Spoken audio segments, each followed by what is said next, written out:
प्रिय विद्यार्थियों, इस वीडियो में हम अट नहीं रही है कविता का सरलार्थ करेंगे। इससे पहले इस कविता की एक वीडियो बन चुकी है जिसमें हमने इस कविता का सार बताया था। लिंक डिस्क्रिप्शन में है, आप उस पर जाकर उसे देख सकते हैं। तो शुरू करते हैं कविता का सरलार्थ। अट नहीं रही है आबा फागुन की तन सट नहीं रही है, कहीं सांस लेते हो घर घर भर देते हो, उड़ने को नभ में तुम पर कर देते हो, आँख हटाता हूँ तो हट नहीं रही है। यहाँ तक का अर्थ करते हैं। सबसे पहला शब्द है अट नहीं रही है। अट रही का अर्थ है भर जाना, समाना। आभा, आभा का अर्थ है सुंदरता। इसके पश्चात आगे 3-4 लाइनों में आ रहा है शब्द तन। तन का अर्थ है शरीर, और नभ का अर्थ है आकाश, और पर का अर्थ है पंख। तो यहाँ आपने शब्द अर्थ देख लिए, मुख्य शब्द जो थे। और अब हम इसका आरंभ करते हैं। फागुन महीने में प्रकृति का सौंदर्य अन्य ऋतुओं की अपेक्षा कई गुना बढ़ जाता है।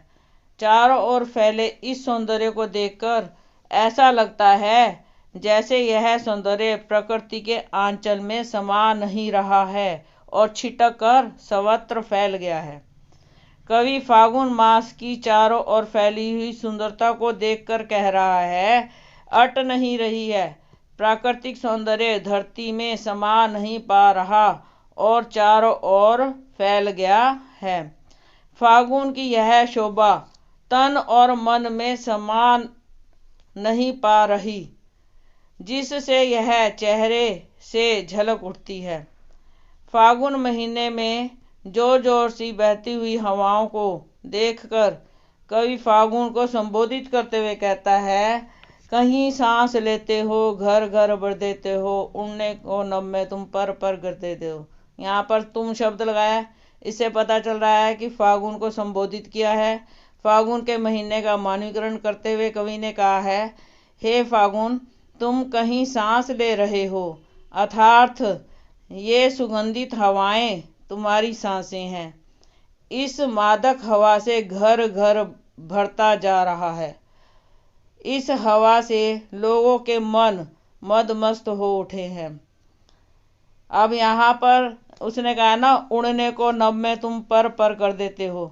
तो जो सुंदर आकर्षक वातावरण है, सुगंधित वातावरण है, उसमें व्यक्ति सुंदर सपने लेने लगता है और सपनों के संसार में उड़ने लगता है। आँख हटाता हूँ तो हट नहीं रही है। कहाँ से आँख हटाता है?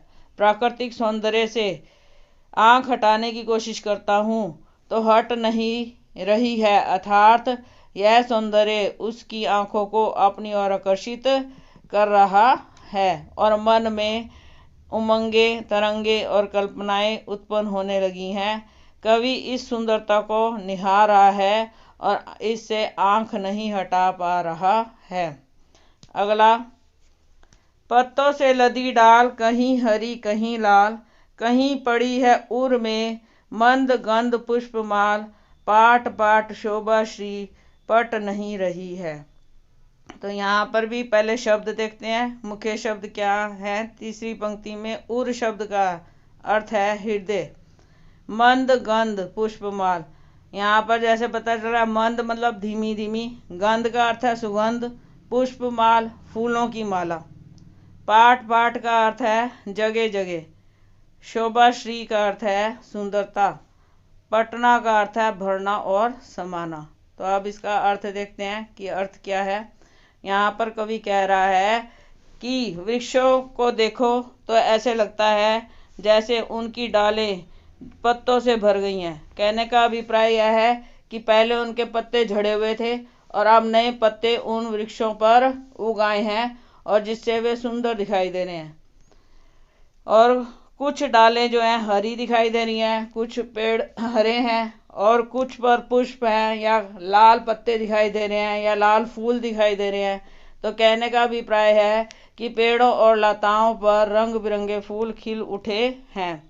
कहीं पड़ी है उर में मंद गंध पुष्पमाल, और इन खिले हुए फूलों को देखकर ऐसा लगता है कि पेड़ों ने अपने गले में फूलों की माला डाल रखी है। पाट पाट शोभा श्री पट नहीं रही है। यहाँ पर कवि कहना चाहता है कि थोड़ी थोड़ी दूरी पर जाते हैं तो सुंदर दृश्य देखने को मिलते हैं, अति सुंदर दृश्य। शोभा के साथ श्री शब्द लगाया तो वो कहना चाहता है कि अति सुंदर प्राकृतिक दृश्य देखने को मिलते हैं और वह सौंदर्य जो है आंखों में समा नहीं पा रहा है। तो यहाँ पर फागुन के महीने का सौंदर्य बताया गया है, प्रकृति के सौंदर्य की उत्कृष्टता बताई गई है। तो यहीं पर सरलाट समाप्त होता है। हमने 9वीं और 10वीं के कई वीडियोस बनाए हैं। आपको ये वीडियोस पसंद आते हैं तो अपने मित्रों के साथ शेयर करें, लाइक करें और सब्सक्राइब करें। धन्यवाद।